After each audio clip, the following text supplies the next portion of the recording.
ओम गुरुवे नमः। प्यारे हरि भक्तों, आज का विषय बहुत ही आनंददायक, जीवन में अमल करने लायक है। मैं पंडित गिरीश तिवारी आपको इस विषय में थोड़ा सा प्रकाश डालूंगा कि मनुष्य की जो अवस्था है वो कितनी है और मनुष्य के जो चरण हैं वो चार चरण कौन कौन से हैं। अवस्थाएं भी चार होती हैं, चरण भी चार होते हैं। तो इस विषय में थोड़ा सा प्रकाश डालता हूँ। आशा करता हूँ कि आपको जानकर अच्छा लगेगा। तो मनुष्य जब बच्चा पैदा होता है तो उसकी जो है ना चार अवस्थाएं होती हैं। एक तो उसका होता है शैशवा अवस्था, जिसको शिशु अवस्था कहते हैं। दूसरा होता है बाल्यावस्था। तीसरा होता है किशोर अवस्था और चौथा होता है प्रौढ़ अवस्था। अब जब शिशु अवस्था होती है तो इसमें बालक 2 से 3 साल की अवस्था तक जब होता है तो उसे शिशु अवस्था कहा जाता है। उसके बाद आती है बाल्य अवस्था। बाल्य अवस्था को हम 2-3 साल से लेके 12-13 साल तक की अवस्था को बाल्य अवस्था कहते हैं। और बाल्य अवस्था में तो आदमी अपना विकास करता ही है, शारीरिक मानसिक विकास भी करता है।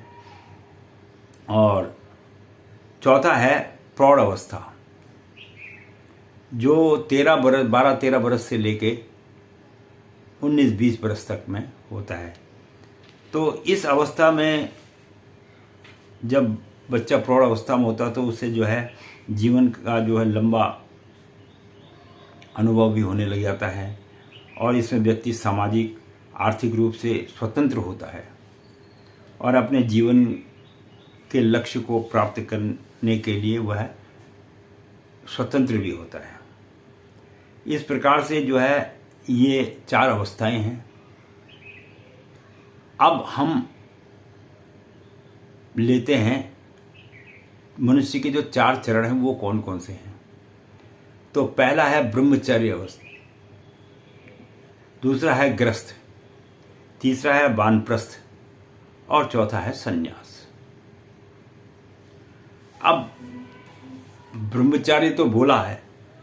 अब ब्रह्मचार्य जीवन क्या है? इसमें जो है आदमी ज्ञान का और आध्यात्मिक ज्ञान की प्राप्ति करता है। और वैसे हमारे शास्त्रों के अनुसार से प्रत्येक चरण को 25-25 बरस में बांटा गया है। तो अब मनुष्य के खान पीन रहन सहन की वजह से जो है आज जो है आदमी की 100 बरस की उम्र ना होके थोड़ी उम्र कम हो जाती है। इसमें आदमी का स्वयं का अपना जो है सोचने का, खाने का, रहने का और अन्य चीज़ों का जो है निर्भर करता है। तो ब्रह्मचर्य अवस्था में आदमी को जो है पढ़ाई लिखाई और आगे क्या कार्य करना है, किस तरह करना है, ये ब्रह्मचर्य अवस्था में पढ़ने पे विशेष ध्यान देना चाहिए। अब उसके बाद दूसरा हमारा जब आदमी पढ़ लिख लेता है तो फिर उसके बाद उसका जो दूसरा चरण शुरू हो जाता है वो 25 बरस के बाद वो हो जाता है गृहस्थ जीवन। अब गृहस्थ जीवन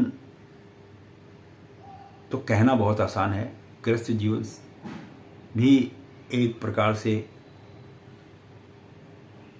संघर्ष का जीवन होता है, या पारिवारिक जीवन को कैसे चलाना है, इस विषय में पूरा जानकारी इसमें आदमी को हो जाती है।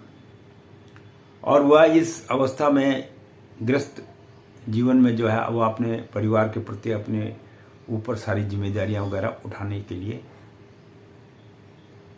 जो है पूर्ण रूप से तैयार हो जाता है। और समाज में उसकी क्या भूमिका वगैरह है, उसे समाज में किस तरह से रहना चाहिए, किस तरह से व्यवहार करना चाहिए, इस आदि सारे विषयों के बारे में जो है गृहस्थ आश्रम में ही आपको ज्ञान हो पाता है। अब इसके बाद जो हमारा तीसरा आश्रम आता है वो आता है वानप्रस्थ आश्रम। वानप्रस्थ आश्रम उसको कहा जाता है जब आदमी अपनी सेवा से निवृत्त हो जाता है। इसमें आदमी अपने जो जीवन काल में उसने 50 वर्ष में किया उसका अनुभव साझा करता है कि वे हमने ये कार्य किए, ऐसे किए, ये किए, और आध्यात्मिक विकास को भी अपनी ओर ध्यान में देता है कि भाई भगवान के प्रति लगन वगैरह किस प्रकार होनी चाहिए, ये चीज़ों के बारे में स्मरण वगैरह करता है। तो ये जो कार्य होते हैं ये वानप्रस्थ आश्रम में ही होते हैं। अब चौथा हमारा है संन्यास आश्रम। जब आदमी इन तीनों आश्रमों का भोग कर लेता है तो चौथा फिर उसको संन्यास आश्रम या संन्यास अवस्था में आना पड़ता है। इस अवस्था में वह केवल आत्मज्ञान की प्राप्ति के बारे में सोचता है, उसको मोक्ष किस प्रकार मिलेगा उसके बारे में सोचता है, और जो समय मिल जाए उसमें जो है वो अपना ध्यान भगवान की ओर केंद्रित करता है कि प्रभु मेरा जीवन जो कट गया है वो तो कट गया है, अब आगे का जीवन तेरे चरणों में समर्पित है।